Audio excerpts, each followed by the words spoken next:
good evening, my brothers and sisters. Just bear with me because the scripture is going with me in Exodus chapter 32, verse 1 to 8.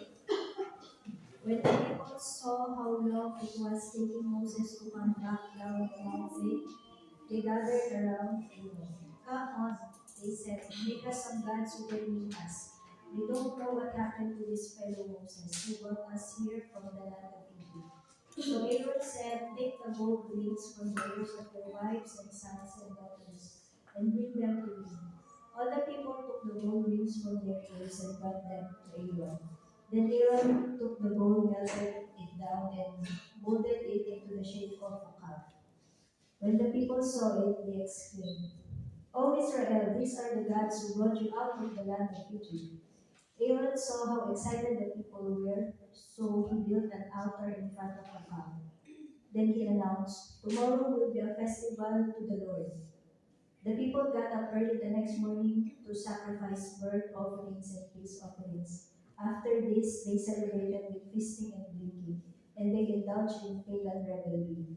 The Lord told Moses, quick, go down the mountain. Your people whom you brought from the land of Egypt have corrupted themselves. How quickly they have turned away from the way I commanded them to live. They have melted down gold and made a calf, and they have bowed down and sacrificed to it. They are saying, these are your gods, O Israel, who brought you out of the land of Egypt.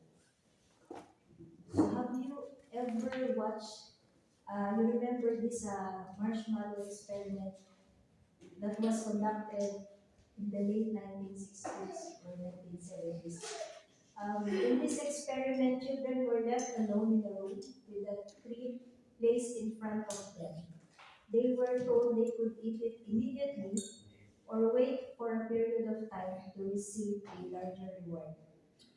The purpose of the study was to assess self-control, delayed gratification, and the reliability of adults based on whether the children trusted that the promised reward would be given. This experiment has been widely discussed as a key study in understanding impulse control and long-term behavior. Yes, many of us have experienced this when we were younger. I don't know if you have experienced that when someone or your elder siblings or your parents told you to wait, don't touch, don't eat. Yes. So, yeah. Whether they were intentionally testing us or simply trusting us to follow their instruction, the situation placed responsibility on us. It was a moment that challenged our self-control, understanding of boundaries, and respect for authority. And it often became an early lesson in trust and accountability. Maybe we have also placed our trust in the people around us, allowing them to influence us to the point that we have lost our identity because we are tired of waiting. Perhaps we have desired other gods or idols in our lives because we feel that God is slow to meet our needs, slow to come and help us. Have we also indulged ourselves in the customs of this world? Since we were created to worship, are we giving our worship to the gods of this world instead? How quickly they forgot the commandments that the Lord had given them, even after experiencing how awesome and great He is. By nature, we are not willing to wait. Do you agree on this? Even and we easily become frustrated when waiting, just like the Israelites. We often act on our own, doing things here and there, and even when God has instructed us otherwise, will He find us faithful when He comes back? Many things are happening in our lives, and we may have lived for many years on this earth, waiting and praying for something that God has promised. Yet He has not done it yet, and it is still not fulfilled in us.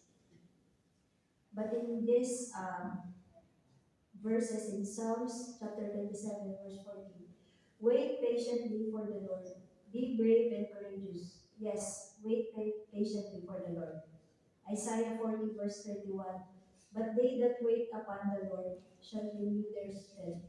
They shall mount up with wings as eagles. They shall run and not be weary, and they shall walk and not faint. And lastly, Psalms 130 from verse 5 to 6.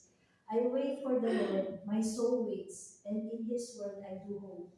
My soul waits for the Lord more than those who watch for the morning. Yes, more than those who watch for the morning. God bless. Amen.